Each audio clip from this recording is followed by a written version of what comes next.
এই পারফরম্যান্সের ম্যানেজারের আর কী বলার আছে। তিনি এটা ভেবে গর্বিত যে তার পুতুলগুলো এই সাম্রাজ্যের সেরা সংঘকে সন্তুষ্ট করেছে। কি মনে হচ্ছে না যেন আমরা কোনো পুতুল নাচের আসরে বসে আছি? আর এই আসরের যে পুতুল চালক, সে বেশ গর্বের সাথেই তার কথা বলছে। আচ্ছা, তো এই আসরের নামটা কি? এর নাম ভ্যানিটি ফেয়ার। আর এই জায়গাটা ঠিক কেমন জানেন? স্বয়ং যিনি গল্পটা বলছেন তার মুখেই শোনা যাক। এটা হলো একটা অত্যন্ত অহংকারী, দুষ্ট আর বোকা লোকেদের জায়গা, যেটা কিনা সব রকমের ভণ্ডামি, মিথ্যে আর ভান দিয়ে ভরা। বাহ, তো বুঝতেই পারছেন আমাদের গল্পটা ঠিক এমনই এক পৃথিবীতে শুরু হতে চলেছে, যেখানে সামাজিক স্ট্যাটাস, নামডাক আর টাকা পয়সাই হলো শেষ কথা। আর এগুলো টিকিয়ে রাখার জন্য মানুষ যে কোনো নাটক করতে পারে। তো চলুন আমরাও প্রবেশ করি এই ভ্যানিটি ফেয়ারে। সময়টা 19 শতকের ইংল্যান্ড, আর এই গল্পটাকে বলা হয় a story without a hero, মানে একজন নায়কবিহীন গল্প। কেন? কারণটা খুব সোজা। এমন একটা দুনিয়ায় যেখানে সবাই শুধু নিজের স্বার্থটা বোঝে, সেখানে ওই যাকে বলে আদর্শ হিরো বা নায়ক, তার জায়গাটা ঠিক কোথায়? আচ্ছা, গল্পের শুরুটা হচ্ছে ঠিক 1814 সালে। ভাবুন তো, দুটো মেয়ে একই বোর্ডিং স্কুল থেকে পড়াশোনা শেষ করে বেরোচ্ছে, কিন্তু তাদের ভাগ্য আর স্বপ্ন দুটোই যেন দুটো আলাদা পৃথিবীর। আর ঠিক এই স্কুল গেট থেকেই তাদের জীবনের রাস্তা দুটো একদম আলাদা দিকে বাঁক নিতে চলেছে। হ্যাঁ, দুটো পথ সত্যিই দুদিকে বেঁকে গেল। একদিকে রয়েছে এক নরম মনের মেয়ে, যে কিনা এক ধনী পরিবারের উত্তরাধিকারিণী। তার জন্য সমাজ যেন একটা সুন্দর গোছানো জীবন আগে থেকেই তৈরি করে রেখেছে। আর অন্যদিকে আছে এক অসম্ভব চালাক, অনাথ একটা মেয়ে, যার জীবনের লড়াইটা নিজেকেই লড়তে হবে, নিজের ভাগ্যটা নিজেকেই গড়তে হবে। আর তাদের এই যে আকাশ পাতাল তফাৎ, এটাই কিন্তু পুরো গল্পের আসল ইঞ্জিন। তো এই দুই নায়িকা কারা? আসুন একটু আলাপ করা যাক। একদিকে আছেন অ্যামেলিয়া স্যাডলি, একজন ধনী স্টক ব্রোকারের মেয়ে, খুব শান্ত, সরল আর বিশ্বাসপ্রবণ। তার মূল সম্পদ কি? তার বাবার টাকা আর ভালো ভাগ্য। আর জীবনের লক্ষ্য ভালোবাসার মানুষকে বিয়ে করা, ব্যাস।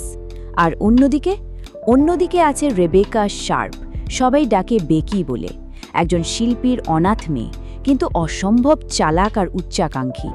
তার সম্পদ হলো তার ধারালো বুদ্ধি, আর তার লক্ষ্য যে কোনো উপায়ে হোক টাকাকে বিয়ে করা আর সমাজের একেবারে তলার থেকে সোজা চূড়ায় উঠে বসা। বেকির ক্যারেক্টারটা ঠিক কেমন সেটা বুঝতে এই একটা কথাই যথেষ্ট। ভাবুন, স্কুলের হেডমিস্ট্রেস তাকে বিনে পয়সায় বাড়তি কাজ করতে বলছেন। বেকি কিন্তু একদম চুপ করে থাকেনি, সোজাসুজি মুখের ওপর বলে দিল, দেখুন, আমি এখানে বাচ্চাদের সাথে ফরাসি বলতে এসেছি, তাদের গান শেখাতে বা আপনার জন্য টাকা বাঁচাতে আসিনি। আমাকে টাকা দিন, আমি শেখাবো। মানে বুঝতেই পারছেন, শুরু থেকেই সে কোনো অন্যায় বা পরিস্থিতিকে মুখ বুঝে মেনে নেওয়ার মেয়েই নয়। স্কুল থেকে বেরোনোর দিনে ছবিটাও ছিল একদম অন্যরকম। অ্যামিলিয়া যখন যাচ্ছে সবাই তাকে ঘিরে কাঁদছে, ভালোবাসায় বিদায় জানাচ্ছে। আর বেকি, তার জন্য কেউ এক ফোঁটা চোখের জলও ফেলেনি। এই একটা ছোট্ট দৃশ্যেই কিন্তু তাদের দুজনের সামাজিক অবস্থান আর সমাজে কার কতটা কদর, সেই পার্থক্যটা একদম পরিষ্কার, তাই না?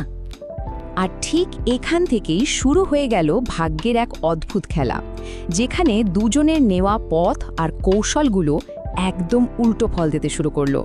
মানে একজন যখন তরতর করে সমাজের সিঁড়ি বেয়ে ওপরে উঠছে, ঠিক তখনই অন্যজন একদম অতলে তলিয়ে যাচ্ছে। একজনের উত্থান, আরেকজনের পতন। বেকির সাফল্যের সিঁড়িটা কিন্তু খুব ভেবে চিনতে বানানো। দেখুন তার প্ল্যানটা। 1 নম্বর, ধনী কিন্তু একটু বোকা টাইপের জোস সেডলিকে টার্গেট করা। 2 নম্বর, অভিজাত ক্রলি পরিবারের গভর্নেন্স বা শিক্ষিকার চাকরি জোগাড় করা। 3 নম্বর, ওই পরিবারেরই ছোট ছেলে ক্যাপ্টেন রডেন ক্রলিকে লুকিয়ে বিয়ে করা। ছেলেটা সুদর্শন, কিন্তু ঋণে ডুবে আছে। তাতে কি, ক্রলি নামটা তো আছে। আর বেকি জানতো একটা ভালো নামই অনেক বড় সম্পদ। আর ফাইনাল স্টেপ, সমাজের সবচেয়ে পাওয়ারফুল আর বিপজ্জনক লোক মার্কিস অফ স্টেইনের সুনজরে আসা। প্রত্যেকটা চাল ছিল একেবারে ছকে বাঁধা। কিন্তু ঠিক যখন বেকি এই সাফল্যের মই বেয়ে ওপরে উঠছে, ঠিক তখনই স্যাডলি পরিবারের ওপর নেমে এলো এক ভয়ঙ্কর বিপর্যয়। ভ্যানিটি ফেয়ারে ভাগ্য যে কত তাড়াতাড়ি ঘুরে যেতে পারে এটা তারই একটা জ্বলজ্বন্ত নির্মম উদাহরণ। স্যাডলি পরিবারের পতনটা ছিল মানে হঠাৎ করে সবকিছু শেষ হয়ে যাওয়ার মতো। বাবা জন সেডলি স্টক এক্সচেঞ্জে দেউলিয়া ঘোষিত হলেন, আর সেই সময়ে এটা ছিল সবচাইতে বড় সামাজিক লজ্জা। তাদের বিশাল বাড়ি, সব দামি জিনিসপত্র সবকিছু নিলামে তুলে দেওয়া হলো। মিস্টার হ্যামারডাউন নামে এক নিলামকারী যেন হাতুড়ি দিয়ে ঠুকে ঠুকে তাদের সারা জীবনের সম্মান আর স্মৃতিগুলোকে বিক্রি করে দিচ্ছিলেন। তবে সবচেয়ে বড় ধাক্কাটা এলো তখন, যখন অ্যামিলিয়ার হুবু শ্বশুর মানে জর্জ অসবর্নের বাবা খুব নিষ্ঠুরভাবে বিয়েটা ভেঙে দিলেন। কারণটা খুব সিম্পল, অ্যামিলিয়া আর পয়সাওয়ালা বাড়ির মেয়ে নয়। গল্পের ঠিক এই মোড়ে এসে একটা বাস্তব ঐতিহাসিক ঘটনা যেন পুরো খেলার ছকটাকেই ওলটপালট করে দিল। আর সেই ঘটনাটা হলো ওয়াটারলুর যুদ্ধ। এই যুদ্ধটা শুধু ইউরোপের ইতিহাসই বদলে দেয়নি, আমাদের গল্পের চরিত্রদের ভাগ্যটাও নতুন করে লিখে দিয়েছিল। সালটা 1815, জুন মাস। নেপোলিয়ন তার নির্বাসন থেকে পালিয়ে ফিরে এসেছেন। গোটা ইউরোপ জুড়ে তখন থমথমে অবস্থা, একটা আতঙ্ক আর চাপা উত্তেজনা। ব্রাসেলসের কাছে বিশাল বিশাল সেনাবাহিনী জড়ো হচ্ছে, একটা ভয়াবহ যুদ্ধের মেঘ ঘনিয়ে আসছে। আর পরিস্থিতিটা যে কত নাটকীয়ভাবে বদলে গেল সেটা ভাবলেও অবাক হতে হয়। একদিকে দেখুন, 15ই জুন সন্ধ্যায় ব্রাসেলসে ডাচেস অফ রিচমন্ডের এক বিশাল পার্টি চলছে। সবাই নাচছে, গাইছে, আর ঠিক মাঝরাতে সেই নাচ গানের আওয়াজকে ছাপিয়ে দূর থেকে ভেসে এলো কামানের গর্জন। ব্যাস, উৎসব এক মুহূর্তে থেমে গেল। আর শুরু হলো 16 থেকে 18 জুন পর্যন্ত চলা সেই ভয়ঙ্কর ওয়াটারলুর যুদ্ধ। অ্যামেলিয়ার জন্য এই যুদ্ধটা নিয়ে এলো এক কথায় চরম সর্বনাশ। তার স্বামী জর্জ অসবর্ন, যে কিনা পরিবারের অমতে গিয়েও তাকে বিয়ে করেছিল, সেই যুদ্ধে মারা গেল। এক মুহূর্তে অ্যামেলিয়ার জীবনটা ওলটপালট হয়ে গেল। সে হয়ে গেল একজন কপোতকশূন্য নিঃস্ব বিধবা। আর বেকির জন্য কি হলো? তার স্বামী রডন যুদ্ধ থেকে বেঁচে ফিরল। আর এই যে এত বড় একটা বিশৃঙ্খলা, এত ধ্বংস, এর মধ্যেও বেকি কিন্তু নিজের জন্য একটা সুযোগ খুঁজে বের করল। যুদ্ধ পরবর্তী প্যারিসের চাকচিক্য তাকে ডাকতে শুরু করল। সে বুঝতে পারল এটাই তার ভাগ্য বদলের নতুন সুযোগ। ভাবুন একবার, একই ঘটনা, অথচ দুজনের জীবনে এর প্রভাবটা কত আলাদা। তাহলে প্রশ্নটা হলো, এই যে ভাগ্যের খেলা, এতে শেষ পর্যন্ত জিতলটা কে? চলুন গল্পের শেষ পর্বে গিয়ে দেখি এই ভ্যানিটি ফেয়ারে সাফল্যের জন্য ঠিক কী দাম চোকাতে হয়, আর ভালো মানুষই বা পুণ্যের পুরস্কারটাই বা কী মেলে। অনেকগুলো বছর কেটে গেছে, আর বেকি, সে এখন তার স্বপ্নের একেবারে চূড়ায়। এতটাই ওপরে যে ক্ষমতাধর লর্ড স্টেনের হাত ধরে সে সোজা রাজদরবারে পৌঁছে গেছে। লন্ডনের হাই সোসাইটিতে এখন সবাই তাকে এক ডাকে চেনে। বাইরে থেকে দেখলে মনে হবে জীবনে যা যা চেয়েছিল তার সবকিছুই সে পেয়ে গেছে। কিন্তু এই যে ঝলমলে সাফল্যের মুখোশ, এর আড়ালে কিন্তু ফাটলগুলো বেশ স্পষ্ট। হ্যাঁ, সমাজের বড় বড় পুরুষরা হয়তো তাকে ঘিরে থাকে, কিন্তু অভিজাত মহিলারা তাকে দেখলেই 10 হাত দূরে সরে যায়। তারা বেকিরে এম্বিশন আর ছলচাতুরিকে ভয় পায়। আর সত্যি বলতে, নিজের একমাত্র ছেলেকেও সে কোনোদিন পাত্তাই দেয়নি। তারে যে এত জাঁকজমক, পুরোটাই দাঁড়িয়ে আছে ধার করা টাকা আর লর্ড স্টেইনের মতো এক খতরনাক মানুষের সাথে বিপজ্জনক সম্পর্কের ওপর। আর এর শেষটা হয় একেবারে ভয়াবহভাবে।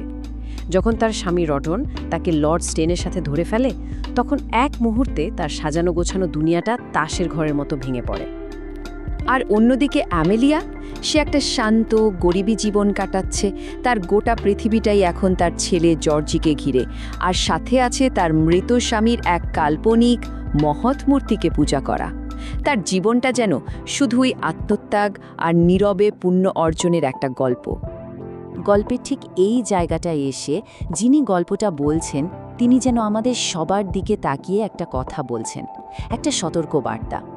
ওহে, নিজের ভালো সময়ে একটু বিনয়ী হও। যারা তোমার মতো ভাগ্যবান নয়, তাদের প্রতি একটু দয়ালু হও।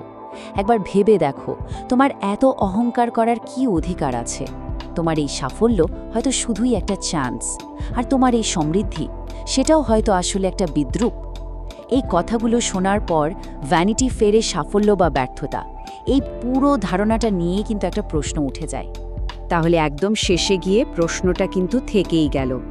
এই যে ভান, ছলনা আর উচ্চাকাঙ্ক্ষার দুনিয়া, এই ভ্যানিটি ফেয়ারে আসল বিজয়ীটা আসলে কে?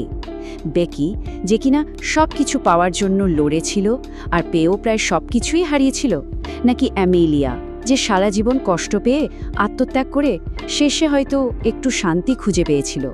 আসলে এই গল্পের সৌন্দর্যটাই এখানে। এটা আপনাকে কোনো সহজ উত্তর ধরিয়ে দেবে না, বরং প্রশ্নটা আমাদের হাতেই ছেড়ে যাবে ভাবার জন্য।